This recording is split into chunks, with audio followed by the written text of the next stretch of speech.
What's up, everybody, and welcome to your Wednesday edition of Pelicans Daily, brought to you by FanArch. I'm your host, David Grubb, editor-in-chief of thebirdwrites.com. It is game day, and the Pelicans are back in action on Wednesday night as they will visit the Minnesota Timberwolves. Pels 18-51 on the season. They need one more win to avoid the worst record in franchise history, and they go into this matchup with the Timberwolves having lost three in a row. You may remember the last meeting, that was Zion's return game after his hamstring injury. And the Pelicans lost that one 104-97. Minnesota playing very well lately.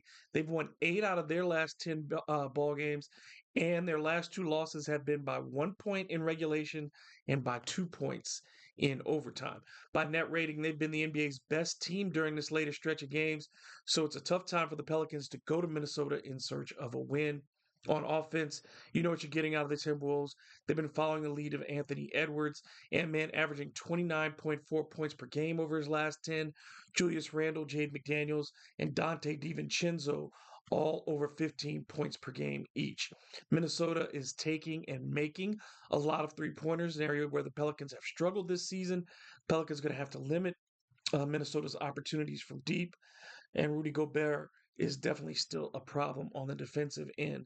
The biggest plus minus of all Minnesota Timberwolves during these last 10 games belongs to Rudy Gobert. Still an intimidator, still somebody that makes it difficult when you're trying to get to the basket. Pelicans in another difficult portion of their schedule overall.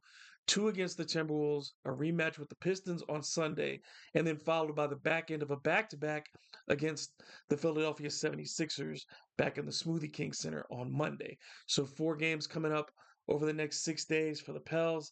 It should be a busy time for them. We'll see how they respond. The shorthanded Pelicans, I guess maybe they should go ahead and make that their name, just call themselves the New Orleans Shorthanded Pelicans.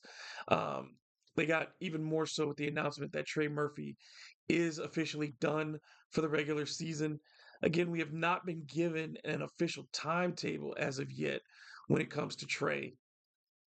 But considering the type of injury he sustained on that shoulder, Trey may not be ready for the start of next season. Trey has been diagnosed with a torn labrum and a partial tear of the rotator cuff in his right shoulder, MRI confirming that diagnosis. A typical labrum tear recovery is anywhere between 6 to 8 weeks, while rotator cuff injuries can take 6 months. We'll see how long, you get the recovery. It's got to get back to lifting weights, getting into basketball shape. We'll see how long that takes for Trey and for Herb Jones, quite frankly. That puts a full recovery time, make it somewhere around September, but you'd have to think the Pelicans will be very cautious with Trey, considering they did just sign him this season to a contract extension. They want Trey to be around, either if they are going to have to tear down now, because I think you're not going to have any continuity going into this offseason with your starters if you're the New Orleans Pelicans. That puts a lot of pressure on Zion Williamson early on to carry what is going to be a substandard roster because most of your guys are going to be backups. Or this is another reason, if you're going into this off season, to say we need to rebuild completely. I mean, if you look at it and say you're going to be without your second leading scorer in Trey Murphy, you're going to be without your starting point guard in DeJounte Murray, you're going to be without your defensive stopper in Herb Jones all summer long. Even if you find your other starters that you're trying to fill in, if you get yourself a starting center, if you find a point guard to fill in while DeJounte Murray is gone, how much continuity can you have in this offseason going into a season that you feel like is very important? So I think that again, it puts a lot of pressure on Zion Williamson. If you're going to build around him, the team is going to have to get off to a decent start with him, or it puts a lot of pressure on that next draft pick and a rebuild. If the Pelicans do decide to go into a rebuild, it would be constructed around this season's first round draft pick, and the Pelicans would need to get, of course, get some luck in the lottery. Now, as of this recording, the Pelicans are slotted for the fourth best odds of getting the number one pick in the NBA draft lottery. Pelicans would be looking for some history to repeat itself because the last time a team jumped from fourth to first place, that was the New Orleans Hornets back in 2012. The Hornets selected Anthony Davis out of Kentucky. Before that, you have to go back to 1994 when the Milwaukee Bucks earned the right to select Glenn Big Dog Robinson out of Purdue. And then before that, 1987 when the Spurs got David Robinson. Last year, the Hawks jumped from 10th to 1st. The team with the best lottery odds has not won the lottery since 2018 when the Phoenix Suns did so. So if the Pelicans are locked in at 4th, the player who's been most associated with that pick is Baylor guard VJ Edgecombe. Now, Edgecombe is a 6'5 guard originally from the Bahamas. And what leaps out about him when you watch him play is his athleticism. He has a great first step, very explosive off the dribble, great vertical leap.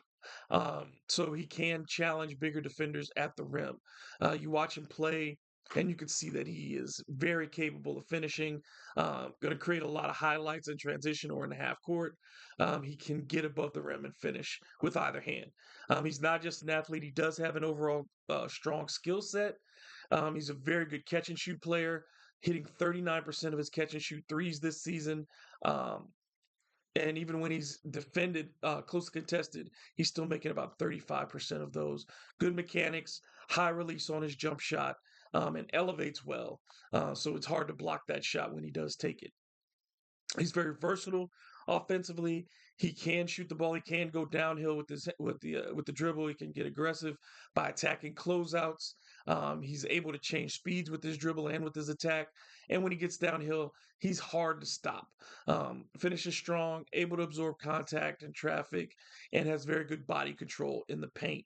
On the defensive end, very quick feet, solid instincts, and that athleticism that he shows on offense. He can use to jump into passing lanes and contest shots as a guard.